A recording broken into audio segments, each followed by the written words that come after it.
I often talk about that whatever is presented to us is purposeful.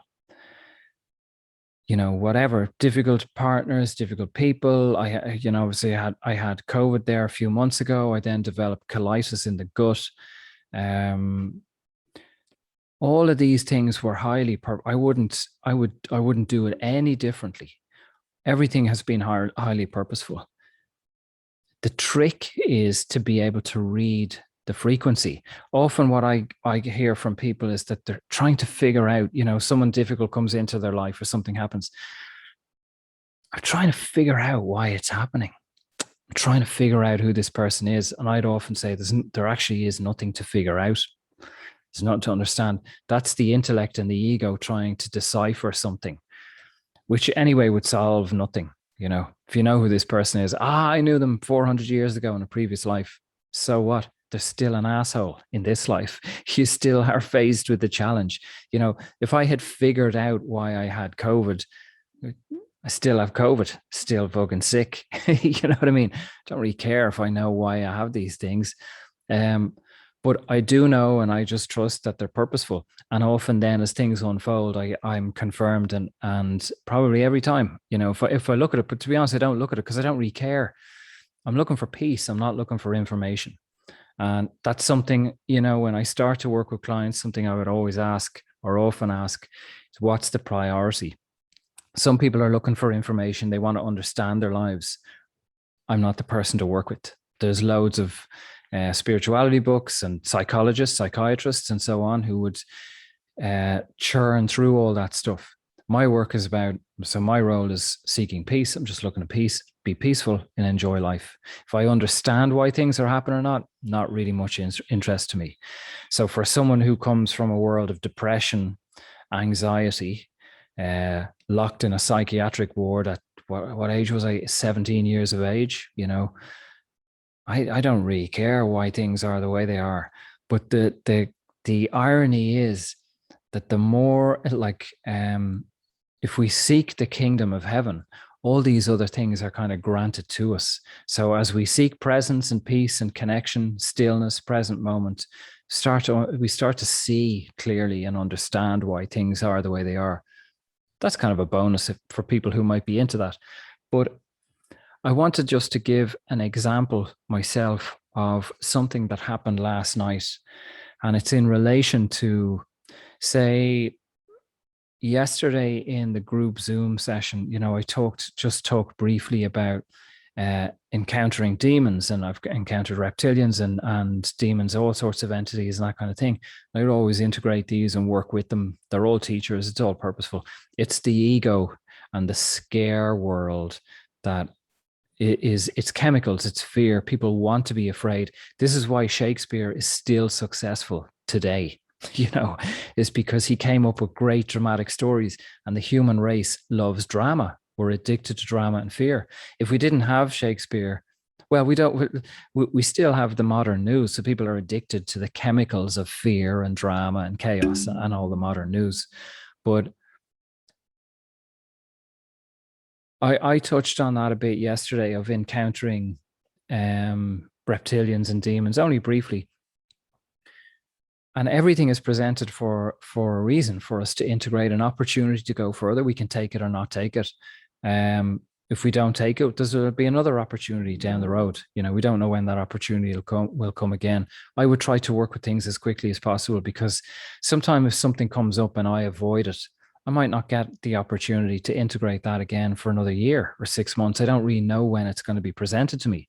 So I would prefer to keep moving forward. If something's presented, trust my higher self, trust his work and growth in this, and then work through it. So yeah, I didn't plan to come to Acapulco. In a sense, I found myself in Acapulco, Mexico. And one part of being here is that we're now in hurricane season, and some would say as well earthquake season. So being from Ireland, I'm not used to hurricanes. No, we don't really have storms. A storm in Ireland would be laughable, I think, to Mexicans. So I know some of you as people listening to this who are in different parts of the world, and you might have earthquakes and hurricanes and cyclones and that kind of thing. So this is very new to me. But hurricanes for me are that kind of wind. Uh, and even like last night, there was very strong, really strong thunder right overhead at about, I think it was around 5 a.m., like unmerciful cracks of thunder. And these kind of things are unfamiliar to me. I mean, I've heard thunder, of course, in Ireland, but it's pretty weak, and very rare. So what I noticed in me is it activates a lot of deep fear. Um, Maybe fear of the unknown. I don't really know. I don't really care. So I observe the fear and I observe the anxiety and I observe this frequency. And really, I suppose what I learned last night is part of it comes back to control. Um, these kind of earth changes or nature, whatever you want to call it, basically shows me how insignificant I am. And the climate here, or thunder, lightning, earthquakes, for me is like a key in a lock. It shows me how afraid I am, how vulnerable I am, how controlling I am. Whereas some people here might be like, they might even sleep through it. They don't care. They don't notice it. But they have their things. So they might have something that's presented to them that I might not even pay attention to it. We are each designing these challenges for each individual. That's why it's kind of useless, really, to compare ourselves to other people and their success or failure or challenges. Like, people look at me and say, oh, I don't know how you lived in a car. But I mean, some people live in a car for a choice, or it's a breeze, or to save money and buy a house, whatever it may be. For me, it broke me apart. But I've heard stories, obviously, from clients that I would not take their lives. They might look at me and go, I don't know how you live in the car, it'd be terrible. And then they tell me about their life and I go, Jesus Christ, I don't want that. So each to their own. We'd all take our own problems back. But during the storm last night, I went in, if you like, into meditation. I went deep into the body, and just observed the unmerciful cracks of thunder, lightning. Then there was serious torrential rain, and just observed the responses in my body. It's like something in me is responding to this. And I would call these, in presence, it's a purge of the nervous system. The nervous system is releasing stuff that we've held on to. Not necessarily, it mightn't have anything to do with thunder and lightning or storms, childhood fears, whatever, previous life, stuff we've inherited from family line. It could be a similar frequency that's presented in a different way. So that's the problem, in a sense, with the human brain and mind, is that we see the physical act and we think, why is this act happening? I don't tend to do that. I tend to look at the frequency. And my cliched example would be, you could be in a restaurant with a friend, and maybe the friend is rude to the waiter. And you might think, well, I don't do that. That's not my reflection. I'm never rude to the waiter. And you might not be rude to the waiter, but you might be rude to your family or to your friends or to yourself. So you carry that frequency, you just express it differently. So the thunder and lightning frequency, which activates me, it's not that I've been around that before, have like a childhood experience. That's where I kind of I part ways with psychology anyway. I've worked with psychologists who have had terrible problems in this work. People who dive into psychology and psychotherapy, it's a mind game of understanding where this came from. But a lot of this is inherited trauma from the family line that we chose to take on, or from previous lives. So psychiatry, psychology, psychotherapy, all this stuff is useless. It can't go to those lives or those places. It can't access it. So what happened was, went into the body and really got to be an observer of the chemicals that were being processed and released. Really deep fear. I mean, it was harmless. There was no intellectual justification. This is another reason why psychology and that kind of world is, for me, kind of useless. Like, understanding that thunder is not a threat doesn't solve a person's fear. People are still afraid of different spiders. Spider ain't going to eat you. It's not going to kill you, but people, including myself, still afraid of spiders. So knowing the spider can't overpower me and kill me It's not enough. We need to integrate the energy, the frequency of it, the response of it. But I went then on a journey, something that was really profound, and I felt myself in a sense. I don't know what it was. It was like falling asleep, but lucid dreaming, becoming fully conscious, but not like conscious, like now, like a conscious dream more so.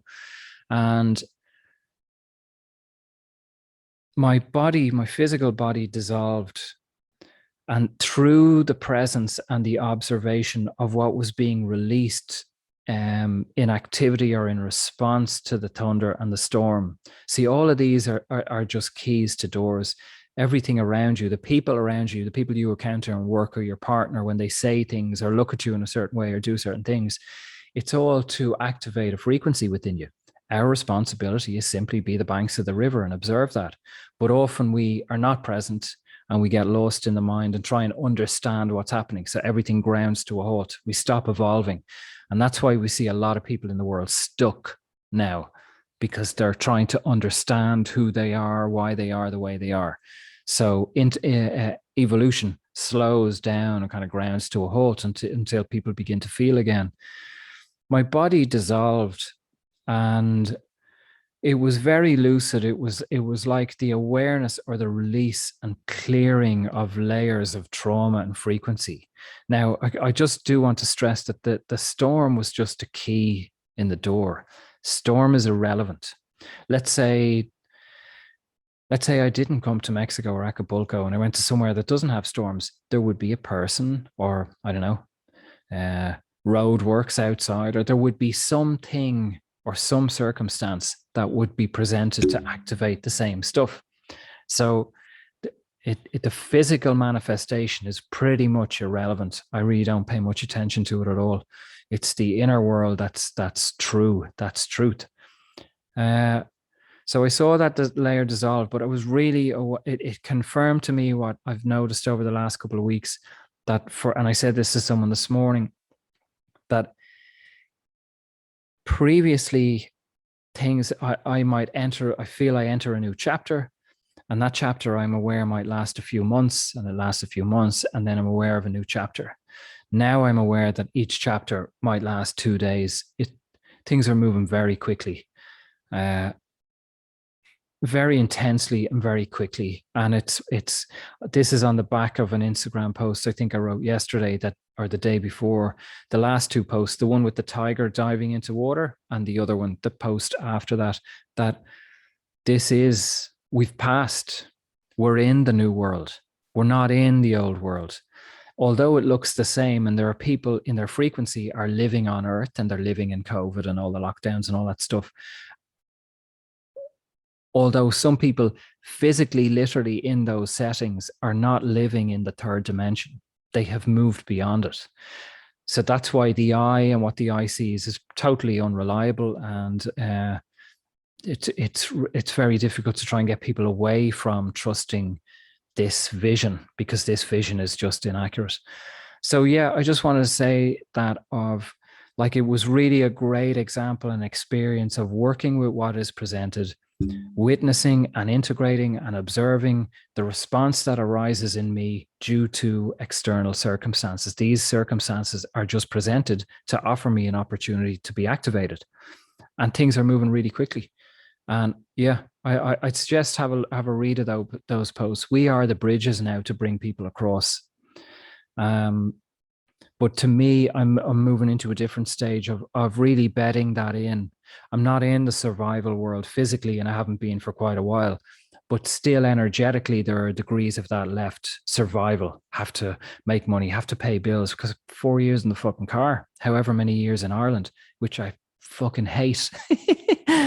So it takes time to move on from that. That was like fucking, I'd prefer to be in prison for 4 years than be living in a car in Ireland. So yeah, they're my thoughts. I hope it's of use. Thanks for listening. Join us on the Sunday Zoom. Things are going well. It's a great group, and there's deep work happening. Be well.